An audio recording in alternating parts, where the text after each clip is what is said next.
Good evening, ladies and gentlemen. Welcome back to BNN.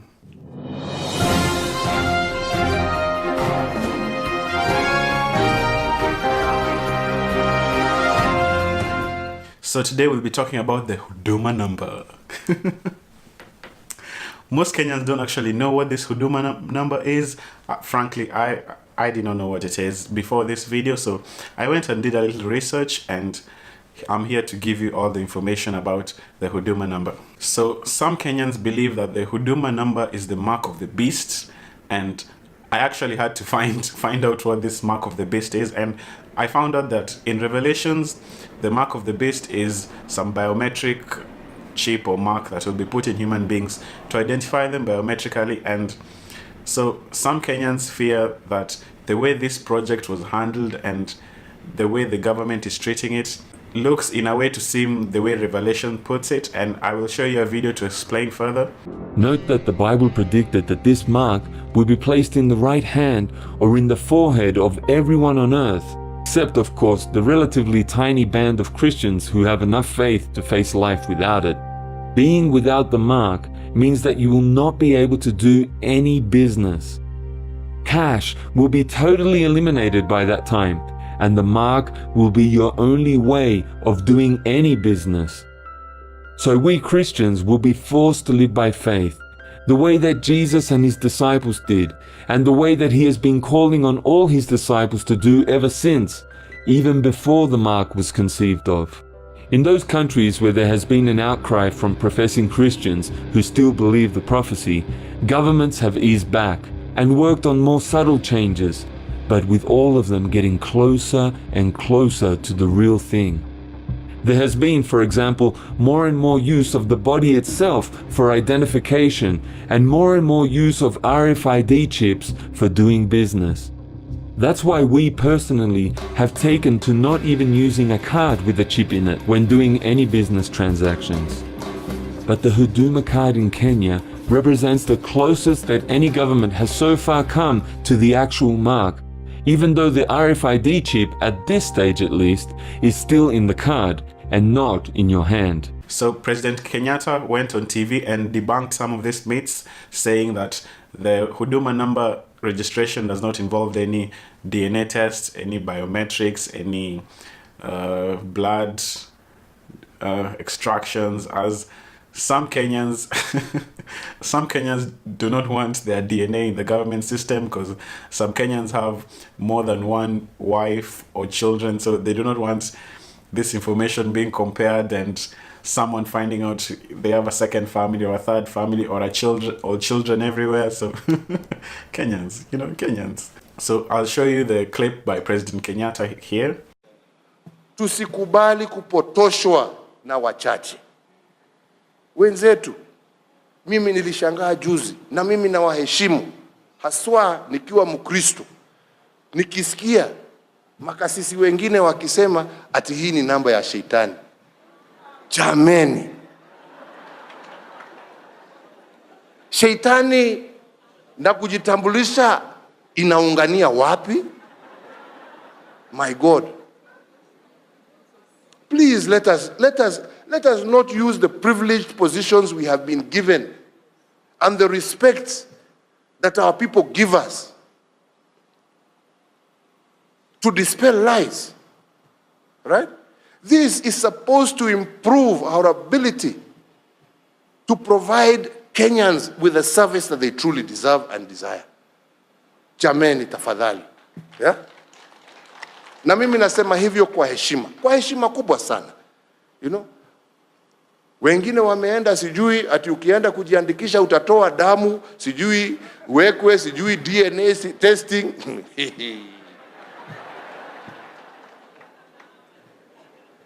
Ati mzee anaambiwa ukienda kujiandikisha, sasa kama wewe uko na mpango ya kando, mtoto atajua baba yake ni nani.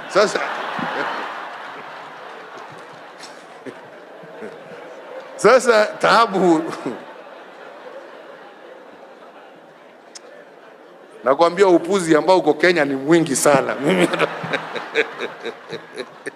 How the government is handling this whole process is just a mess. Francis Gachuri talked about it in an interview on Citizen TV, and I'll play the clip for you. Good intentions, but clothed in a lot of controversy Yeah. and mistrust. And mistrust. And that is where the trouble begins.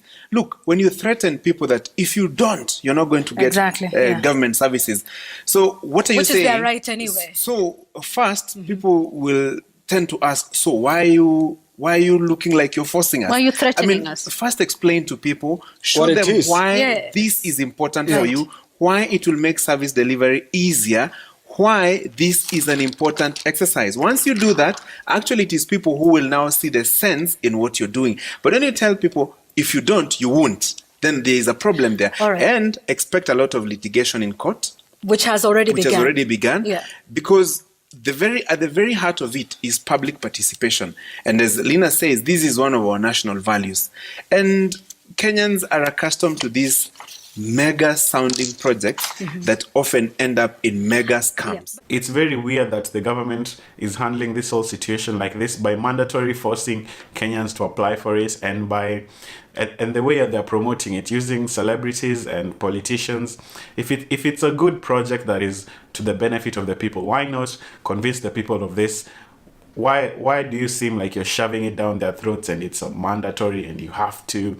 If it's such a good thing, why do you need to force people to do it? The Huduma number registration involves it's happening at all chief scams around the country and administrative offices, and it involves collecting biometrical data, things such as your name, your age, your employment status, your things that a census would normally capture, plus a little bit more information like fingerprints and your status, so that the government, I guess, knows everything, knows as much as possible about you than your own spouse.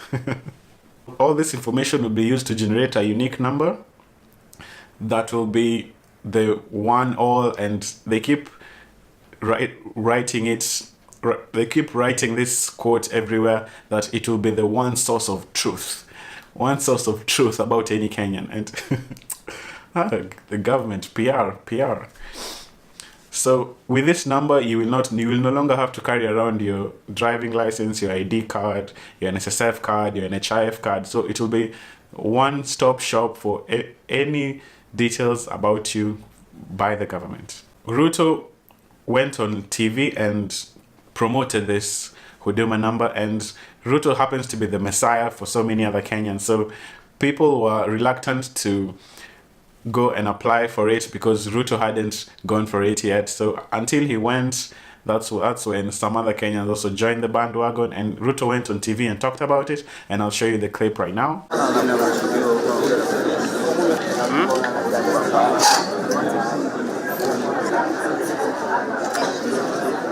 Every government service will be consolidated into one number so that it becomes easy for citizens, so that they do not have multiple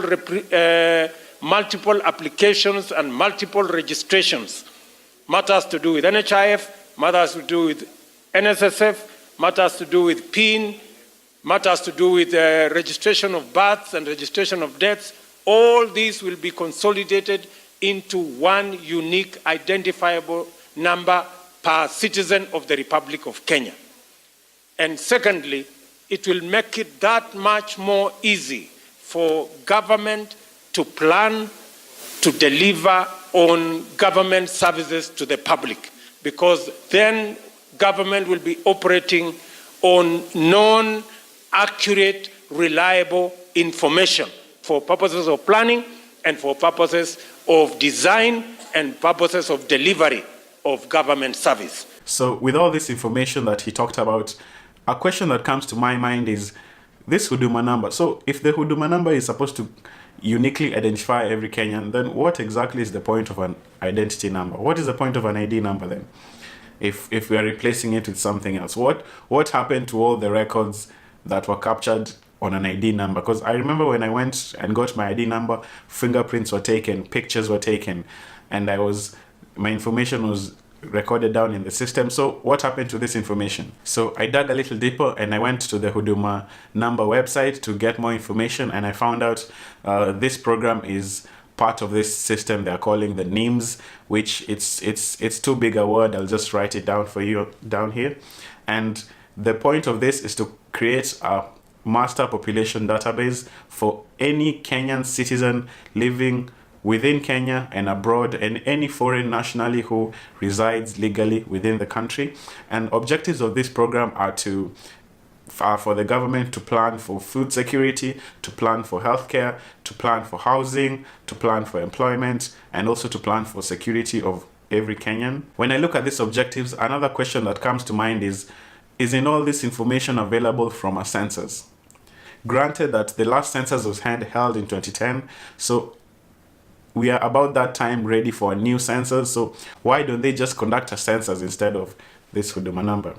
Where did all the information that they collected in the last census go if they need to create a whole new project to capture the same information a census would normally capture? Another question is, should we really trust the government to manage this information? If this Huduma number project is successful, should we really trust them to manage this information again? Because they've had all this information in different departments, information about NHIF, NSSF, your ID number, your birth records, your death records. If they cannot already manage that information that they have, what makes Kenyans think that giving them more information will make them better at managing it and using the information effectively and in an efficient way? Can we trust the government to not mismanage this information again? The government of Kenya spent 5.7 billion on this project, and Kenyans are wondering why they did not just consolidate all the information they already have in the different ministries and departments into one. It would have cost the Kenyan taxpayer less money to actually just go to these ministries and collect information and pull it into one database. And there wouldn't be such debate and inconvenience to Kenyans, giving Kenyans a 45-day time period to register for a Huduma number when they already have so many other numbers. So the elephant in the room, is this another corruption scandal waiting to happen? I guess we will see. Citizen TV Francis Gashuri put it well in a video which I'll play for you right now. Kenyans are accustomed to big projects sounding very necessary, mind-boggling in terms of the cost, but ultimately they end up being a scandal. You've heard stories time and again of vendor-driven projects. I hope this is not one of them, because some years back, if you retrace your mind, you remember the Anglo leasing scam. Part of it was an integrated, technology-driven, forensic, those big words.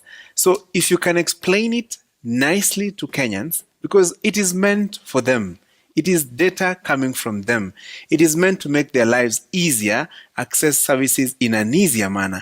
If you can buy them in, you're safe. If you don't, if there are any questions, then that is the beginning of a very long process, and could also include a very big eating avenue. The Kenyan government says that this project is better for the country and it will allow them to plan for a future as other countries have done. And the best example of a digital society is Estonia, which slowly through the years they have managed to put all government services online. You can register to vote, you can register for citizenship, you can register for public business permits, healthcare, NSS, anything you can possibly, any business you possibly have the government, you can register for it online. One key difference between Estonia and Kenya is Estonia did not rush this process. Through the years, they put in place laws and infrastructure to support such a digital society. For example, in Estonia, internet access is a right.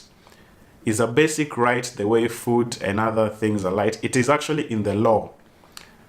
So Kenya is trying something very, very ambitious, and let me not speculate on whether they'll be successful or not. Civil societies have gone to the High Court to contest the legality of this mandatory program, and they got a court order to stop the mandatory connotation list. So not every Kenyan is required to register. It's optional. You can do it if you want. You can't do it if you want. I as a Kenyan, like I am not against progress. Having a digital society, it is better for our future, and I wish they will just get their things in order and make this a successful project. There also been concerns raised as to the success of this project. How will the government safeguard this data? With what happens when the system breaks down? In Kenya, you notice if M-Pesa breaks down, the company executives are called to parliament to explain what happened. And so with this system, who is responsible? What if this information is misused? What if it gets lost? What if it gets mismanaged again? Will we have spent almost 6 billion shillings on a failing project again? So the government really needs to educate the people of Kenya and not try to force them to get this. You should educate on the importance of this, and people will just trust you slowly and come to you and make this a successful project. So anyway, that's all from us at BNN. We'll see you guys next time. Bye.